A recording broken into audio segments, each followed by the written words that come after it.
So I'm looking to replace my keyboard. This is the Nuphy F1. I want to say I got it a few years ago. For anyone who obtained this keyboard, I'm sure you guys are aware of some of the QC issues they had at first. Mine, for example, had a very severe wobble where there was this huge bump here. Um, I tried cutting off this a bit of traction rubber here. It didn't work. I actually had to peel it back a little bit, or I think I pulled the whole thing off, unscrewed it, and then actually had to cut down like a little stem for where one of the screws goes into, and that fixed it. So I was really happy because I really liked the style, the aesthetic. I mixed two different keycap sets for this color scheme here. Um, but the continuous problem I've had since then is that the keycap stems just snap off really easily. Here, but for example, it's got these two stabs here, and you see a close up in the video. But they're constantly snapping off inside of the switch. Uh, what the hell? Oh, there's one that just snapped off. There's still a little bit of the plastic in there. So my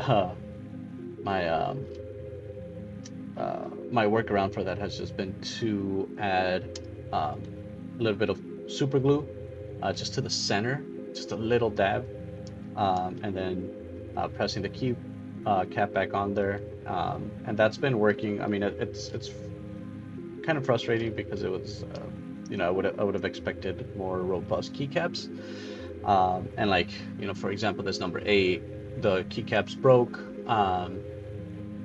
I don't know what happened after it broke off. I don't know if one of my kids threw it in the trash or something, but I had an extra 8. That's why it's offset. The start button is super glued as well. I want to say one of these two is as well. This one's going to be later. Or which one was it? The one that just snapped off? Yeah, this one. This is going to be super glued, and I know there's at least 5 other ones that are super glued on. So the reason I'm swapping, or I'm looking for a new keyboard, is specifically when the L came off. I tried to super glue it on. It penetrated through the switch, got into the bottom. I hadn't noticed. Um, so I pressed the L on there and it stayed depressed because everything was just super glued on, and I forcibly pulled it off. Switch came off with it. The rest of the plastic housing was just completely mangled. There's a spring that came out. So yeah, I can't use this. I can't use it anymore. And I'm just frustrated. I'm just looking for something that'll be a bit more reliable long term, and I don't have to do this kind of super gluing on there. So I'm looking into some keyboards that some of my guildmates recommended, as well as some suggestions from the good people of Reddit. So these are the keyboards that I'll be testing. Of course, is my Nuphy F1, the Keychron K3 keyboard, the Cooler Master SK621, and finally the Razer Huntsman Mini. So starting off with the size and top view of the keyboards that I'll be testing out to see which one is going to replace my Nuphy. First, we have the Nuphy F1. This is my current keyboard with the broken L button. It's about, let's see here, it's about 11 inches long, 3.7 inches wide. It weighs a little bit under a pound, 0.88. It's I like the petite size of it. It's just enough for what I needed to use. It doesn't take up too much of my counter space, or sorry, my desk space, for just my day-to-day activities. So we'll be going to be comparing everything to this, and whatever I guess matches the closest to this, so that again, desk space is always a premium here. So the first one that we're going to be looking at is the Keychron K3 model. This this was just kind of what I found locally. It was a pretty good deal.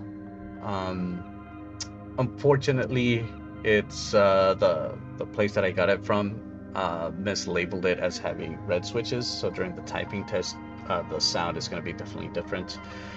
But just in terms of figuring out if I like the layout, the travel distance, the actuation force, and everything, you know, all the things that you read about, um, this would suffice. So it is a little bit bigger than a complete foot. That extra row for the function buttons definitely um, makes it bigger than normal, or not than normal, than what I'm used to. And then you have this also extra column at the right with the page up, page down, home and end. And they also made the I personally didn't like that they have this LED pattern button at the top right that changes the LED pattern for your keyboard, as opposed to using just a function hotkey like most other keyboards. So I'm just so used to the delete button being in that corner that I'm constantly changing the LED patterns instead of actually doing what I wanted to do, which is delete. It was nice to kind of get those multimedia buttons back, but it does, you know, and take up a bit more real estate on my desk. The next one is the Cooler Master SK621. It weighs under a pound, 0.96. It's just shy of a foot, 11.5 inches long. It is a little bit wider than the Nuphy, but honestly, this one, even though it is a little bit bigger, the difference is so small that I don't really consider it a negative. The Nuphy F1 is just very, very small. The next one we're going to be comparing is the Razer Huntsman Mini. This is not a low profile one. It was just something that one of my guildmates recommended. He really liked his model, and for the most part, you know, everywhere that, you know, I read or just, you know, on Reddit, people showing off their keyboards, it's these type of more regular sized keycaps or keyboards. The Razer, I guess, being very, very popular too. So I wanted to see if, you know, if I could actually like these taller keycaps instead of always, you know, busting my brain trying to figure out where to get these low profile ones and testing them out. So that's why I included this into the bunch. Size wise, it's pretty much the same. It's almost identical to the Cooler Master SK621. So it is fairly small. It doesn't take up a lot of real estate, so I did like that because it is imposing in the sense that it is a chunky boy. It's pretty tall.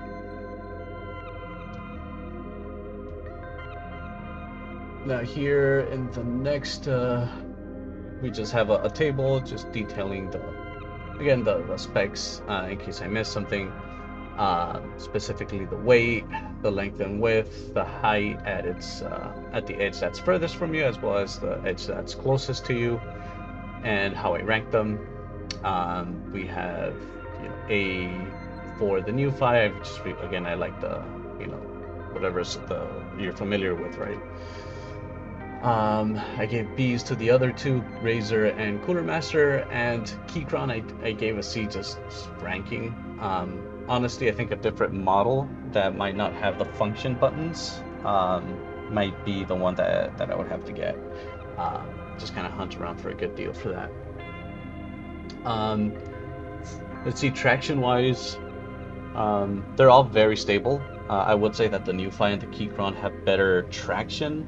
It was a little bit harder to just slide them around, but none of them by any means are slide around when you're typing or gaming. Like, they're all very stable, so there's none of them is bad in that perspective. They're all really good, very good keyboards. So here we have a side view look of the keyboards to give you a good idea of the ratio of the keyboard base towards the keycaps. So this is the Nuphy. It's got very thin keycaps, a little bit of a chunkier base here. Overall, the keyboard is shorter than a quarter. You see the quarter there on the left hand side. It's just a superimposed image. I didn't actually hold the quarter there. It should have, but I didn't think of it at the time. So I did try my best using the same position and taking the pictures and measuring the keyboards with a caliper and knowing how much a quarter, the dimensions of a quarter to kind of superimpose it here. The next one, the Keychron K3 is shorter. Is actually shorter than the Nuphy F1. Even though the keycaps are bigger, and that just boils down to the base having less of an aggressive increase as it gets further from you, and that gets compensated by the keycap, so it doesn't feel necessarily too flat or something compared to the Nuphy, but it is a few millimeters shorter. It's not a significant amount, but it is shorter. The next one is the Cooler Master SK621. Is the first one that actually is taller than a quarter. Both the keycaps are chunky as well as the base, so it definitely feels heftier or more robust. Just kind of handling it here and the amount of space that it actually takes up. And finally, we've got this beast, the Razer Huntsman Mini. It's funny, it's a mini, but it looks giant in this side view. It's 50% larger or taller than a quarter. It's just a big boy.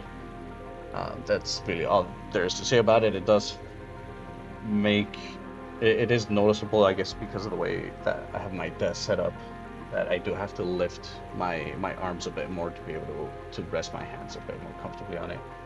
But if you're already used to these type of keycaps, it's normal. But this is kind of my first real keyboard that's this normal type of configuration. Okay. So here I just put all the information into a table, the weight, the length and width, the height of at the edge furthest from you, as well as the one closest to you, and then also I just gave them ranking based on essentially how much space I felt that they took from the desk.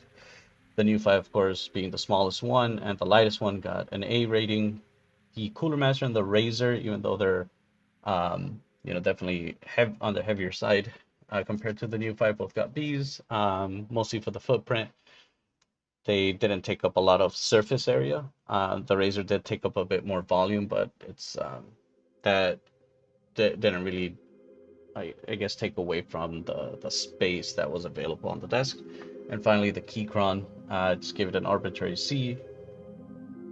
Mostly, I think if I just get a different model that doesn't have this function row, that might bump it up into the B territory, possibly going down to 60% instead of 65, getting rid of the arrow keys and the last column with the page up and page down. Might definitely put it into the A, but it wouldn't have arrow keys, whereas the Nuphy does. So it might just be something stuck at the B level. For the traction, they were all very stable when typing, playing around, just using them. The Keychron and the Nuphy are definitely more stable, so they resist being pushed around a little bit more, but by no means doesn't mean that the other two are just completely sliding out everywhere. They all have very good traction. The weights are pretty nice on them. There's nothing really negative to say there. So for the typing test, I just asked ChatGPT to auto-generate like a description of the first mission in Ocarina of Time, while trying to avoid as much as possible the letter L. I missed this L here, and I think there's another one somewhere around here.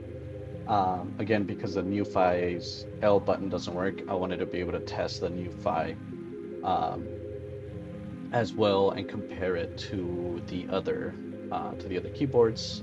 This was just 10fastfingers.com. Just found it based on a suggestion in Reddit.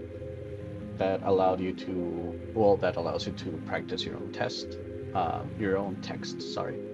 Um, so we'll be going into that here shortly. You should be able to see the sound that they each generate. Again, the Keychron K3 was they incorrectly shipped me a blue switch um, instead of the red switch with RGB that I had asked for. So I'm getting that replaced by the vendor. The rest of them are all red switches, so we should be able to compare the sound for them.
So for the typing tests, again, I just did a ChatGPT generated couple of paragraphs for the introduction of Ocarina of Time, something super simple.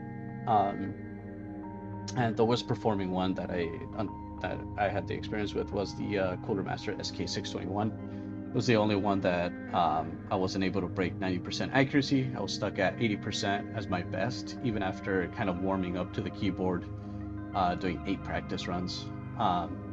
There's just too much slippage. A lot of keys would get pressed just during the travel. It didn't feel right. Even after 8 attempts, I wasn't getting any better really.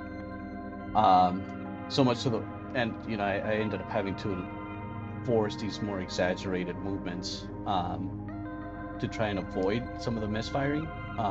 So when I did that, that's when my accuracy jumped from like 70% to the 80% for my best attempt. But my forearms were so fatigued with having to exaggerate some of these movements.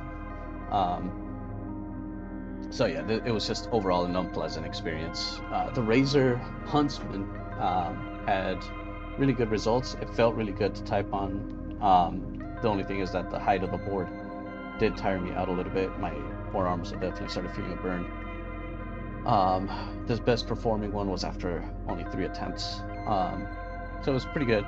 It's just I'm just used to the low profile ones, but it was definitely still a good keyboard nonetheless. The Keychron was the one that felt the most natural to move to. I think my best attempt was on the second run. It was good spacing between the letters, the keycaps. I didn't really feel like I was having to travel that far or be super mindful. I actually had less slippage errors, I feel, than on the Nuphy, again because of the spacing. So out of really all 4 keyboards, I did feel like the Keychron was the best for what I wanted. It did the first attempt I did have to get used to the extra row and the function row and the extra column of keys all the way to the right, but it was very easy to get around that. So my decision is gonna be neither of these. I'm actually gonna be getting the Keychron K7 Pro 65% with RGB and red switches like I had originally wanted for the K3. And I'm just gonna be kind of pulling the trigger on just saying that this is the one.